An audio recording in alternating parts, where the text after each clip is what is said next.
soy Estela García, tengo 78 años y vivo aquí en Mendoza, Argentina. ¿Te has preguntado alguna vez hasta dónde puede llegar una mujer cuando ya no tiene nada que perder? ¿Te has imaginado qué pasa cuando años de silencio se convierten en un grito que nadie esperaba oír? Hoy te contaré una historia que he mantenido oculta durante décadas, una historia que cambió el curso de una vida para siempre. Se trata de una mujer que todos creían débil, sumisa, incapaz de defenderse.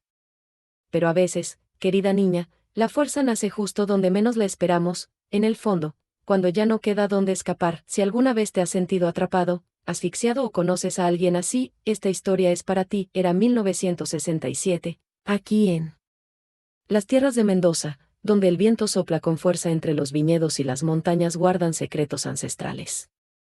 Tenía solo 25 años, el pelo negro como la noche y un sueño sencillo, ser feliz con el hombre que amaba. Crecí en una familia tradicional, donde a las mujeres se les enseñaba desde pequeñas que su destino era casarse, tener hijos y obedecer. Mi padre, don Miguel, era viticultor y dueño de una pequeña finca donde cultivábamos uvas para vino.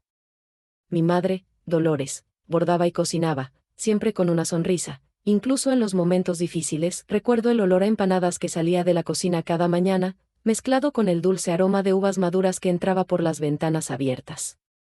Era una vida sencilla, pero había paz en esas rutinas. Pero como sabéis, la vida tiene una forma cruel de ponernos trampas justo cuando menos lo esperamos. Fue durante la fiesta de la vendimia de 1967 que conocí a Roberto Mendoza.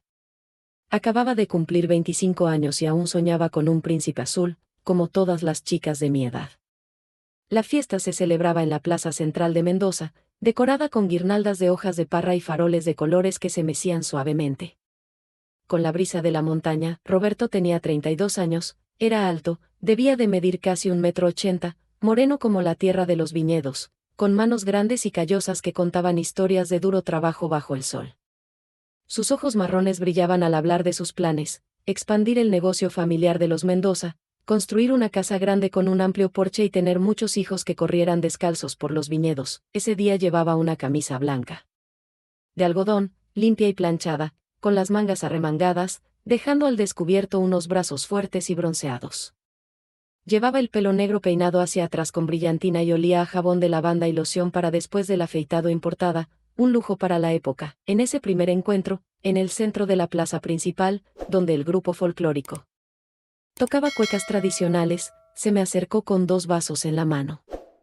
Llevaba mi vestido azul marino de domingo, bordado con pequeñas flores blancas que mi madre había hecho, y me sentí hermosa por primera vez en meses. Permítanme ofrecerles uno de los mejores vinos de Mendoza, dijo, mientras extendía una fina copa de cristal que reflejaba las coloridas luces de la fiesta. El líquido era de un rojo intenso, casi negro, con cuerpo, con sabor a tierra fértil, sol cálido y tradición familiar. Cuando nuestros dedos se tocaron al tomar la copa, sentí un calor que me recorrió el brazo, una electricidad que nunca antes había experimentado. Mi madre, sentada en un banco cercano charlando con otras señoras, nos observaba de reojo, como era costumbre en aquella época. Tienes los ojos más hermosos que he visto, Estela, dijo, con una voz tan profunda como el sonido de los tambores de cuero que marcaban el ritmo de las danzas folclóricas.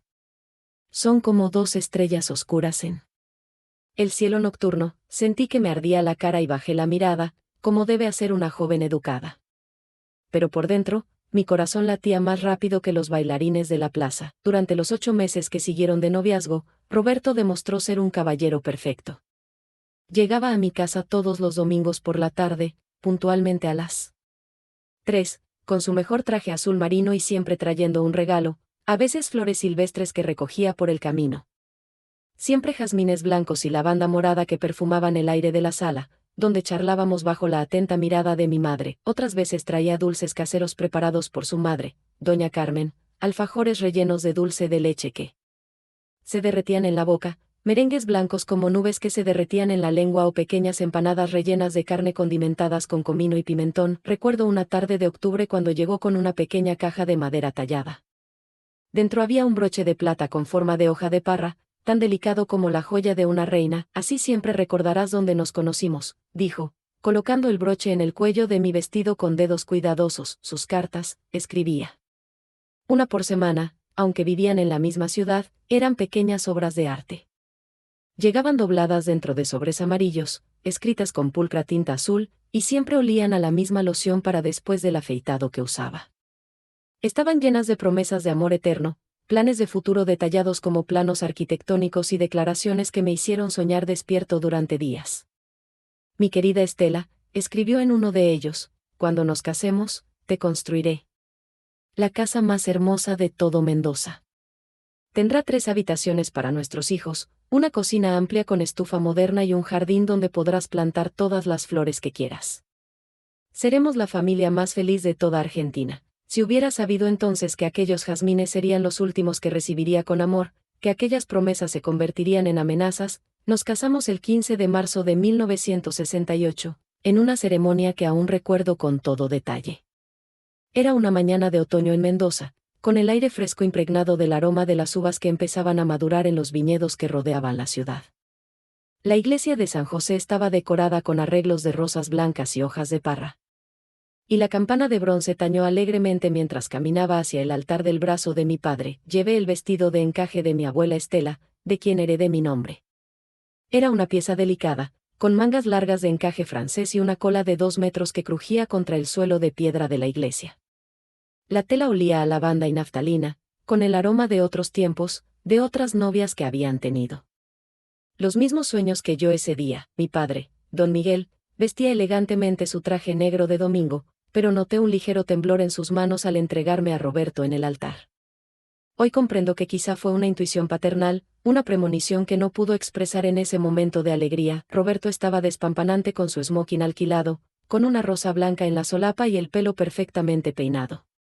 Cuando me vio entrar a la iglesia, se le llenaron los ojos de lágrimas, y por un instante sentí que era el hombre más enamorado del mundo. Prometo amarte, honrarte y cuidarte hasta que la muerte nos separe, susurró durante los votos, tomando mis manos con una dulzura que nunca he olvidado. La fiesta fue sencilla pero alegre, celebrada en el patio trasero de la casa de mis padres.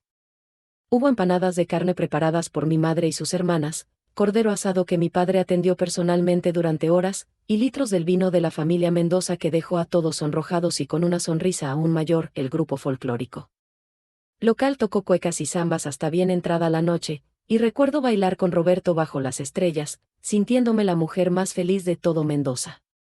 Mi vestido daba vueltas, las luces de los faroles proyectaban sombras románticas en el patio, y el aroma del jazmín de mi madre lo hacía todo aún más mágico. Roberto había construido nuestra casa en la propiedad de su familia, una parcela de 2 hectáreas con viñedos de Malbec que se extendían hasta donde alcanzaba la vista.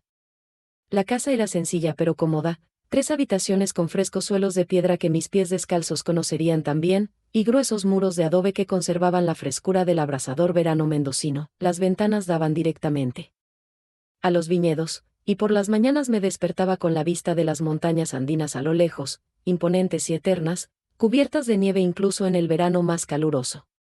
La cocina tenía una estufa de leña que crepitaba en las frías mañanas de invierno, llenando la casa con el reconfortante aroma a leña y café recién hecho. La habitación que compartíamos tenía una cama de hierro forjado que Roberto había comprado especialmente para nuestra luna de miel. Estaba pintada de blanco y crujía suavemente con cada movimiento, una sinfonía íntima que se convertiría en la banda sonora de nuestros primeros meses juntos. Las mantas eran pesadas y cálidas, hechas de lana de oveja, tejidas por su madre. Con hilo teñido con los colores tradicionales de la región, rojo tierra, amarillo dorado y azul cielo andino, los primeros 6 meses fueron exactamente como los había soñado desde pequeña. Nos despertábamos con el canto de los gallos en la propiedad vecina, siempre a las 5:30 de la mañana, puntualmente, y yo preparaba café mientras Roberto se vestía para ir a trabajar a los viñedos.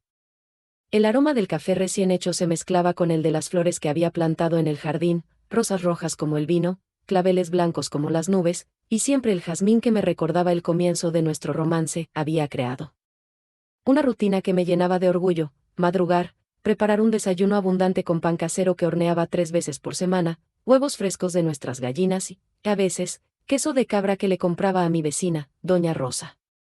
Roberto siempre elogiaba mi cocina, me besaba la frente antes de irse y prometía volver temprano para cenar. Durante el día, mientras él supervisaba a los peones que cuidaban los viñedos, yo mantenía nuestra casa impecable. Lavaba la ropa en el tanque de piedra del patio trasero, sintiendo el agua fría de la montaña morderme los dedos durante los meses de invierno.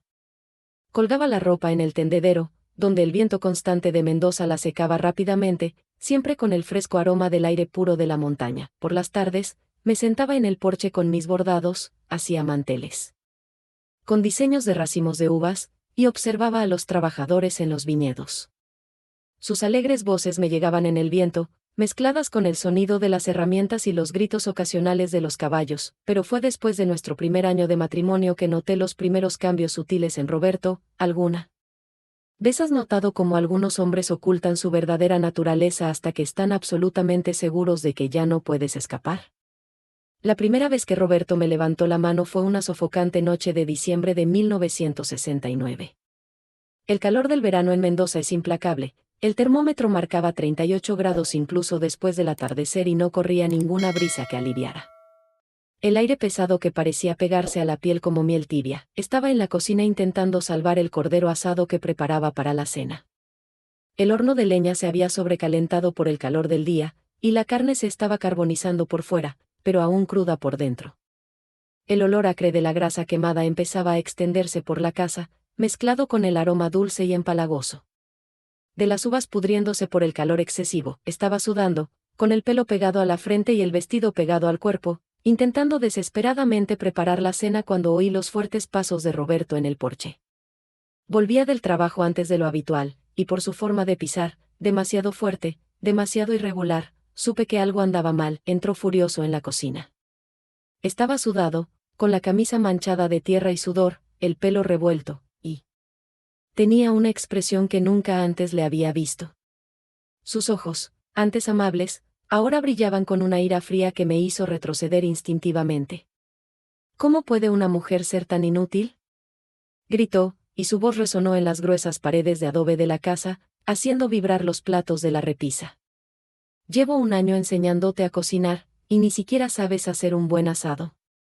Roberto, por favor, lo puedo arreglar, comencé a decir con la voz temblorosa por el nerviosismo mientras revolvía la sartén desesperadamente. Cállate, gritó, acercándose a mí con los puños apretados. Estoy harto de tus patéticas excusas. La bofetada fue rápida y brusca, con el sonido de un látigo cortando el aire caliente de la cocina. El impacto fue tan fuerte que vi estrellas por unos segundos, y el sabor metálico de la sangre me llenó la boca al instante. Me escocía la mejilla derecha como si me la hubieran marcado con un hierro candente, y sentí que las lágrimas brotaban. Sin control, caí contra la encimera de la cocina, volcando la lata de harina, que se hizo añicos contra el suelo de piedra, creando una nube blanca que se adhirió al sudor de mis brazos. El ruido resonó por la casa vacía, seguido de un silencio denso que parecía más aterrador que los gritos. Roberto se quedó allí, mirándome con una expresión que mezclaba ira y algo que parecía satisfacción. Sus manos seguían apretadas en puños, y por un terrible instante pensé que iba a golpearme de nuevo. Esto es lo que pasa cuando una mujer no cumple con su deber, dijo, con una voz grave y controlada, más aterradora que los gritos. Espero que hayas aprendido la lección. Entonces salió de la cocina pisando fuerte, dejándome sola con el olor a carne quemada, el sabor a sangre en la boca y un dolor en la cara que latía como un corazón herido. Permanecí allí sentada durante horas, en el suelo frío, entre la harina derramada y los fragmentos de mi inocencia, tocándome suavemente la mejilla hinchada e intentando comprender qué le había pasado al hombre que una vez me prometió amor eterno. Esa noche, tumbada a su lado en la cama de hierro, que ahora crujía con un sonido ominoso, oía a Roberto roncar plácidamente como si nada hubiera pasado. La luz de la luna se filtraba por la ventana e iluminaba su rostro relajado, casi angelical en el sueño, y me pregunté si lo había soñado todo. Fue mi culpa, susurré para mí, tocándome la cara, que aún me escocía, mientras me miraba en el pequeño espejo manchado del dormitorio. Arruiné la cena. Una buena esposa no permitiría que eso pasara. A la mañana siguiente, Roberto se despertó como si nada hubiera pasado. Se preparó su propio café, silbó una melodía alegre mientras se vestía y, antes de irse a trabajar, vino a verme con una sonrisa. Buenos días, mi amor, dijo, besándome suavemente la frente justo donde había ocultado la marca morada con polvo de arroz. Que tengas un día maravilloso. Las excusas empezaron a llegar ese mismo día. Primero, flores marchitas que había recogido apresuradamente del jardín, jazmines aplastados que ya perdían sus pétalos y rosas con espinas. Que me cortaron los dedos al intentar colocarlas en el jarrón. Luego, promesas susurradas en la oscuridad que nunca se cumplieron. Lo siento, Estela, dijo, abrazándome por la cintura mientras preparaba la cena, fingiendo no notar cómo me ponía rígida con cada roce. Sabes que te quiero más que a nada. Fue el calor, el trabajo duro, el estrés de la cosecha, nunca volverá a suceder, pero volvió a ocurrir. Y otra vez. Y otra vez, una semana después, fue porque la casa no estaba lo suficientemente limpia cuando trajo a un cliente importante a ver nuestra propiedad. 2 semanas después, fue porque la cena estaba fría, llegó 2 horas tarde, pero fue culpa mía, dijo, por no haber previsto el retraso. Un mes después, fue porque miré de forma inapropiada al joven trabajador que nos trajo las uvas de la vendimia. Cada episodio siguió el mismo patrón terrible, el estallido de ira por razones cada vez más triviales, la violencia rápida y segura, el pesado silencio que siguió y luego las disculpas acompañadas de promesas vacías y flores marchitas, y así, sin darme cuenta, sin tener a dónde correr, me fui transformando en una sombra de la mujer que una vez fui. Roberto empezó a controlar cada aspecto de mi vida. Ya no podía visitar a mis padres sin su permiso. No podía ir de compras sola. No podía recibir visitas cuando él no estaba en casa. Una mujer casada no necesita amigos, dijo, mientras revisaba cada centavo que gastaba en el mercado. Mis días se limitaban a la rutina de la casa: levantarme antes del sol para prepararle el café, lavar su ropa en el tanque de piedra del patio trasero, sentir el agua fría cortándome los dedos hasta hacerlo sangrar, preparar sus comidas y esperar su llegada en silencio. Por la noche, tumbada en mi fría cama, escuchaba el canto de los grillos y me preguntaba si esta vida sería lo único que tendría. El aroma a jazmín que entraba por la ventana ya no me traía alegría, solo añoraba a la mujer que solía ser. Si esta historia te llega al corazón, dale a me gusta y suscríbete al canal. Tus historias también importan, y quizás juntos podamos ayudar a alguien que necesite escucharlas. Pero fue en el invierno de 1973 cuando todo cambió para siempre. El invierno de 1973 llegó más crudo de lo habitual a Mendoza. Las montañas andinas estaban cubiertas por un manto blanco aparentemente interminable, y el viento frío descendía por los valles, trayendo consigo una sensación de aprensión que no pude interpretar del todo. Fue en mayo de ese año que descubrí que estaba esperando un bebé. Mi regla se había retrasado 3 meses y mi cuerpo empezaba a mostrar señales que reconocía por las conversaciones en voz baja entre las mujeres de mi familia. Las mañanas eran difíciles, me despertaba con náuseas que me hacían correr al patio, donde vomitaba detrás del lavadero, intentando que Roberto no se diera cuenta. Durante semanas, guardé el secreto como un tesoro preciado en mi corazón. Era la primera vez en años que sentía algo parecido a la verdadera alegría. Me toqué el vientre, a un plano, con dedos delicados, imaginando a un niño pequeño corriendo por los viñedos, riendo bajo el sol dorado de la tarde primaveral, libre de toda la tristeza que se había apoderado de nuestro hogar. Por la noche, cuando Roberto dormía, yo le susurraba suavemente al bebé que crecía dentro de mí: serás diferente, pequeña, murmuré, protegiendo mi vientre con las manos instintivamente. Conocerás el amor verdadero, crecerás en una casa llena de risas y abrazos. Mamá se asegurará de que nunca tengas miedo. Imaginé cómo sería enseñarle a mi hijo a identificar las diferentes uvas de los viñedos, como mi madre me había enseñado a mí.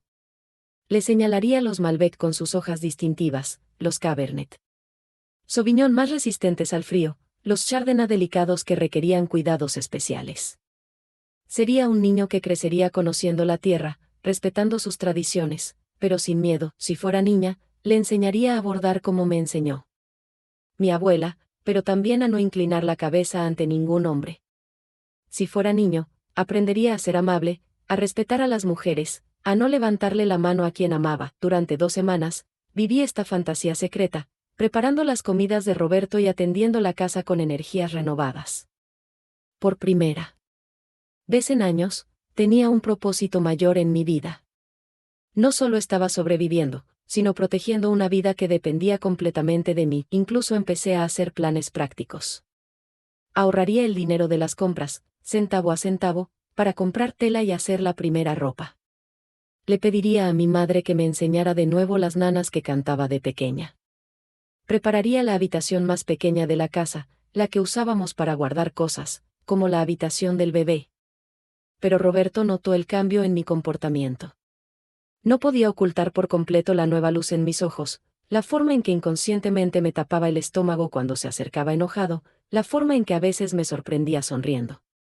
Para mis adentros mientras cocinaba, ¿qué te pasa?, me preguntó una tarde de junio cuando me encontró tarareando suavemente mientras preparaba empanadas para la cena. Nada, Roberto, respondí rápidamente, dejando de cantar. Solo. Me siento bien hoy, me estudió con esos ojos que habían aprendido a leerme como un libro abierto, buscando señales de desobediencia, algún secreto que estuviera escondiendo. Esa noche del 18 de junio, la fecha grabada en mi memoria como la cicatriz de un hierro candente, Roberto había ido al bar del centro como todos los viernes.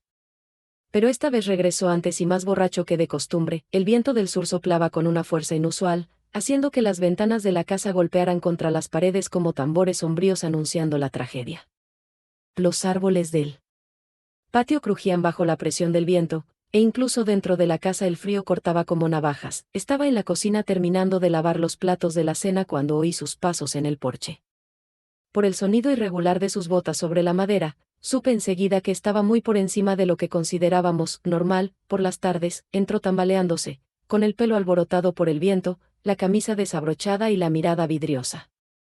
De quien no solo había bebido vino, sino también la cachaca barata que servían en el bar. El olor que emanaba de él era una mezcla nauseabunda de alcohol, humo de cigarrillo y sudor agrio. ¿Dónde lo escondiste?, fue lo primero que dijo, sin siquiera saludarme. ¿Ocultar qué, Roberto?, pregunté sin entender, mientras continuaba secando los platos con manos que ya empezaban a temblar. El dinero, gritó, golpeando la mesa de la cocina con tanta fuerza que hizo bailar los vasos. Lo perdí todo jugando hoy, y sé que escondiste dinero en alguna parte de esta casa. Mi corazón se aceleró. Era cierto que había ahorrado algunas monedas de la compra, pero era para el bebé, para nuestro futuro. ¿Cómo podía explicarlo sin revelar mi secreto? Roberto, no tengo dinero escondido, mentí, intentando mantener la voz tranquila. Sabes que solo me das lo necesario para la compra, mentirosa, gritó, acercándose a mí con los puños apretados. Eres como todas las mujeres, mentirosa y ladrona. Fue entonces cuando cometí el error que lo cambiaría todo. Instintivamente, me puse las manos en el estómago, un gesto protector que se había vuelto automático durante esas semanas. Roberto vio el movimiento y, por un instante, sus ojos ebrios se enfocaron con una claridad aterradora. ¿Estás embarazada? No fue una pregunta, fue una constatación llena de una ira que nunca antes había visto. Roberto, te iba a decir, empecé, pero no me dejó terminar. Eres una maldición para mí, gritó, empujándome con una violencia que jamás había usado. Una inútil que solo sabe causar problemas. La caída fue terrible. Mi cuerpo golpeó primero la pared de la cocina y luego resbaló por el suelo de piedra irregular. Sentí un dolor agudo que me atravesaba el estómago como 1000 cuchillos, un dolor como ningún otro que él me había causado. Era como si algo dentro de mí se estuviera rompiendo irreparablemente. Esa misma noche, la sangre empezó a correr por mis piernas, manchando el suelo de piedra que había fregado de rodillas. Esa misma mañana, la mancha roja se extendió lentamente, como una rosa maldita que florece en el frío suelo de la cocina. Roberto ni siquiera entendía lo que había hecho. Murmuró algo sobre mujeres mentirosas y se dirigió al dormitorio, donde se dejó caer en la cama completamente vestido y empezó a roncar en cuestión de minutos. Me quedé allí, sola en el suelo de la cocina, agarrándome el estómago, que me dolía como si me lo hubieran atravesado con lanzas, sintiendo como la vida se me escapaba, junto con la sangre que no paraba de fluir. El viento golpeaba las ventanas sin parar, y el sonido parecía el llanto de mi bebé nonato. Perdí a nuestro hijo aquella noche de invierno, sola, mientras el hombre que se suponía debía protegerme roncaba en la habitación de al lado. Me agarré el estómago con ambas manos y lloré hasta agotarme las lágrimas, hasta que mi garganta se quedó ronca de tanto lamento. El silencio de la casa solo lo rompían mi llanto y el viento que parecía llorar conmigo. Cuando salió el sol el sábado siguiente, seguía allí, acurrucada en el suelo de la cocina, con sangre seca en las piernas y un vacío en el pecho que jamás se llenaría. Fue en ese momento con mis manos manchadas de sangre y mi corazón roto en pedazos, que algo dentro de mí murió para siempre. Y nació algo mucho más peligroso. En los 6 meses que siguieron a aquella terrible noche, algo en mi interior cambió irreversiblemente. Ya no era miedo lo que sentía al oír los pasos de Roberto en el porche, era una frialdad que crecía. Día a día, como el hielo que se formaba lentamente en mi pecho durante el invierno más crudo que jamás había vivido, la mujer que lloró en el suelo de la cocina aquella mañana de junio murió junto con mi bebé. Lo que quedó fue algo diferente, algo que Roberto no pudo reconocer porque solo estaba acostumbrado a mi miedo y mi sumisión. Empecé a observarlo con una perspectiva completamente nueva, como un cazador que estudia a su presa antes del ataque final. Observé sus hábitos con precisión casi científica, como siempre comprobaba 3 veces que la puerta estuviera cerrada antes de acostarse, cómo se frotaba la nuca cuando estaba nervioso, cómo le cambiaba la respiración cuando estaba a punto de estallar de ira, cuando bebía, lo cual ocurría religiosamente todos los viernes en el bar del centro. Volvía a casa siguiendo la misma rutina. Se paraba en el porche a orinar detrás del retrete, cruzaba el umbral de la puerta principal a trompicones, iba directo a la cocina a buscar sobras para saciar el hambre y luego se dirigía a su habitación, donde se desplomaba en la cama como una piedra. Durante estos episodios, estaba completamente vulnerable. Sus reflejos estaban enlentecidos, su coordinación deteriorada, y dormía tan profundamente que ni siquiera un terremoto lo despertaba. Roncaba con un ruido ensordecedor que resonaba por toda la casa, un sonido que antes me molestaba, pero que ahora escuchaba con otra atención. Cuando se enojaba, lo cual sucedía por cualquier motivo trivial, perdía por completo el control racional. En esos momentos, se volvía predecible de una forma que jamás me había imaginado. Siempre atacaba de la misma manera, primero gritando, luego acercándose con los puños cerrados, finalmente golpeando, siempre desde el lado correcto. Durante el día, mientras él supervisaba a los trabajadores del viñedo, yo recorría la propiedad como un fantasma, estudiando cada rincón con una metódica que me sorprendió. No solo limpiaba la casa o cuidaba el jardín, hacía un mapa detallado de todo lo que pudiera serme útil. El granero donde guardábamos nuestras herramientas agrícolas estaba exactamente a 50 metros de la casa principal. Dentro, teníamos de todo, hachas con hojas afiladas que Roberto siempre mantenía en buen estado, cuerdas resistentes para atar las pacas de heno, palas y azadas que sabía que eran lo suficientemente pesadas como para causar graves daños. Probé discretamente el peso de cada herramienta. El hacha más pequeña, la que usábamos para cortar leña, pesaba unos 2 kilos y tenía un mango del tamaño perfecto para mis pequeñas manos. Las cuerdas de cáñamo eran lo suficientemente fuertes como para soportar el peso de un hombre adulto. Había visto a Roberto probarlas cuando necesitaba subir equipo pesado al tejado. El viejo pozo al fondo de la propiedad había sido abandonado años atrás, cuando Roberto mandó cavar uno nuevo más cerca de la casa. Tenía unos 15 metros de profundidad y ya nadie se acercaba. Las paredes eran de piedra maciza y la abertura era lo suficientemente ancha para, bueno, muchas cosas. Por las tardes, al terminar mis labores domésticas obligatorias, me sentaba en el porche con mi bordado y observaba las actividades de la propiedad. Sabía exactamente a qué hora llegaban y se iban los temporeros. Sabía a qué hora pasaban por la calle los vecinos más cercanos, que vivían a casi 1 kilómetro de distancia. Roberto había establecido una rutina tan estricta que podía predecir sus movimientos con precisión militar.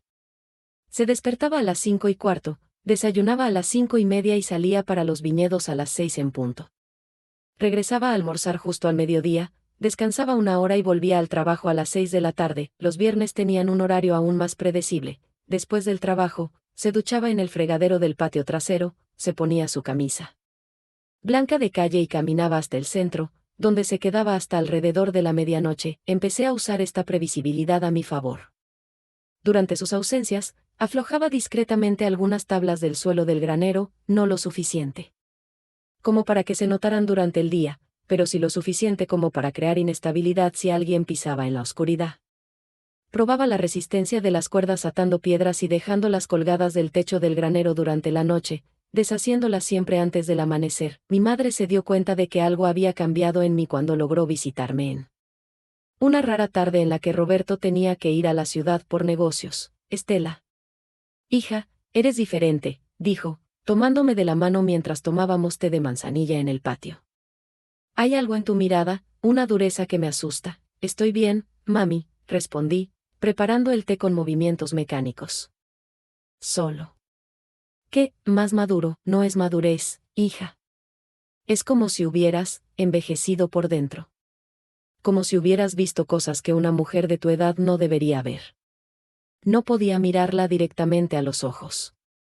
Si mi madre notaba la transformación, ¿cuánto tardaría Roberto en notarlo también? La vida a veces nos enseña cosas difíciles, dijo simplemente, sirviendo el té en delicadas tazas que habían sido un regalo de bodas. Ella permaneció en silencio unos minutos, mirándome con esa mirada maternal que puede ver más allá de las palabras. Si necesitas cualquier cosa, sabes que puedes contar conmigo, dijo finalmente. Lo sé, mami, respondí, pero por dentro sabía que lo que estaba planeando era algo que tendría que hacer completamente sola. Durante las noches de insomnio, cada vez más frecuentes, me acostaba junto a Roberto, escuchando su respiración pausada y planeando cada detalle.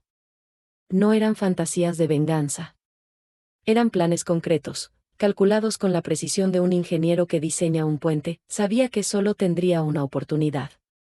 Si fracasaba, si él sobrevivía a lo que planeaba, no viviría para ver el amanecer.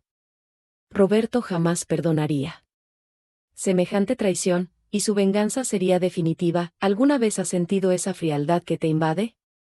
Esa sensación gélida de que no hay nada que perder, de que ha llegado el momento de luchar por tu propia supervivencia. Fue durante el otoño de 1974 que empecé a forjar mis verdaderos planes. Roberto había establecido una rutina fija. Todos los viernes iba al bar del centro, bebía hasta emborracharse, volvía a casa tambaleándose alrededor de la medianoche. Y se desplomaba en la cama como una piedra. Empecé a preparar el terreno. Durante el día, mientras él trabajaba, aflojé algunas tablas del suelo del granero. Comprobé el peso de las herramientas, la resistencia de las cuerdas y la profundidad del viejo pozo. Cada detalle fue calculado con la precisión de quien no tiene una segunda oportunidad. Mi madre notó el cambio en mí durante una de sus raras visitas. Estela, hija, tus ojos están diferentes. Hay una tristeza en ellos que me asusta. Estoy bien, mami, respondí, mientras preparaba té de manzanilla y fingía estar normal. Solo estoy cansada, pero en el fondo, sabía que no estaba bien. Me estaba convirtiendo en algo que ni siquiera reconocía. Una mujer capaz de todo para recuperar su libertad. El viernes 15 de marzo de 1974, todo se hizo realidad. Ese viernes empezó como todos los demás. Preparé el almuerzo de Roberto, le di un beso en la mejilla y esperé a que desapareciera entre los viñedos. Luego comencé con los últimos preparativos. Pasé todo el día limpiando la casa, lavando la ropa y preparándolo todo para que pareciera una rutina normal. Pero por dentro, mi corazón latía como un tambor de guerra. Cociné su plato favorito. Cordero asado con patatas, sabiendo que sería su última comida. A las 8, se fue al bar como siempre. Lo vi caminar por el camino de tierra, silbando una melodía que no reconocí. Sería la última vez que lo vi con vida. Mientras esperaba su regreso, me senté en el porche y contemplé las estrellas. El aire era fresco y limpio, con olor a tierra húmeda y hojas secas. Pensé en la mujer que había sido, la niña que había perdido, los sueños que se habían extinguido. Y no sentí nada más que una extraña paz. Alrededor de la medianoche, oí sus pasos tambaleantes en el camino. Roberto regresaba a casa por última vez. Lo que ocurrió en las siguientes horas cambió mi vida para siempre. Roberto entró a la casa tambaleándose, con el aliento a alcohol y la mirada vidriosa. Como siempre, empezó a quejarse de todo. La comida fría, el desorden en la casa. Eres una inútil, Estela, murmuró, dirigiéndose a la habitación. Una mujer que no sirve para nada. Esperé hasta oírlo roncar. Entonces, con pasos silenciosos, fui a la cocina y agarré lo que había estado preparando durante meses, cuerdas resistentes que había probado, una herramienta pesada que había escondido y todo el coraje que había reunido. Lo arrastré dentro de una carretilla hasta la calle y lo abandoné allí. No puedo contar con detalle lo que pasó esa noche. Algunos recuerdos son demasiado pesados para compartirlos. Pero sí puedo decir que cuando salió el sol el sábado, Roberto no despertó. Y yo, por primera vez en años, respiré como una mujer libre. Le dije a la policía que había sido un accidente. Que se había caído durante la noche, borracho como siempre. que había encontrado su cuerpo a la mañana siguiente. Nadie me hizo muchas preguntas. Después de todo, ¿quién sospecharía de una mujer sumisa y frágil como yo? Y así, a los 31 años, descubrí que a veces tenemos que convertirnos en aquello que más tememos para poder sobrevivir. Los años siguientes los pasé reconstruyendo.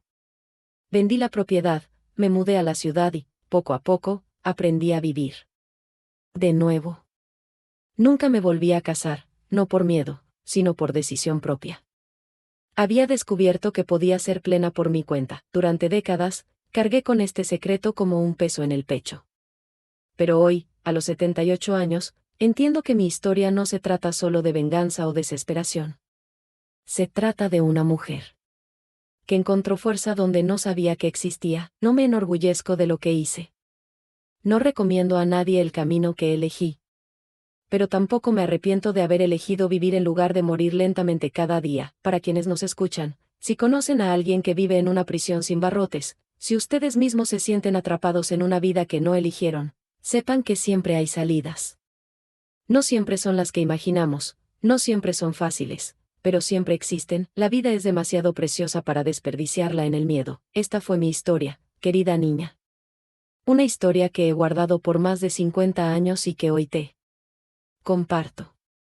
Espero que te haya tocado el corazón de alguna manera, que te haya hecho reflexionar sobre la fuerza que existe dentro de cada uno de nosotros. Si esta historia te conmovió, dale me gusta a este video. Me ayuda a seguir compartiendo estas historias que necesitan ser contadas. Deja un comentario contándome cómo te sentiste, si conoces historias similares o simplemente para decirme que estuviste conmigo en esos momentos, y si quieres escuchar más historias como esta, suscríbete al canal y activa la campanita. Tengo muchas otras historias guardadas en mi corazón, historias de mujeres valientes, de amores imposibles, de decisiones difíciles que marcaron vidas enteras. Gracias por escucharme con el corazón abierto. Hasta la próxima historia. Soy Estela García, de Mendoza, Argentina. Y esta fue mi verdad.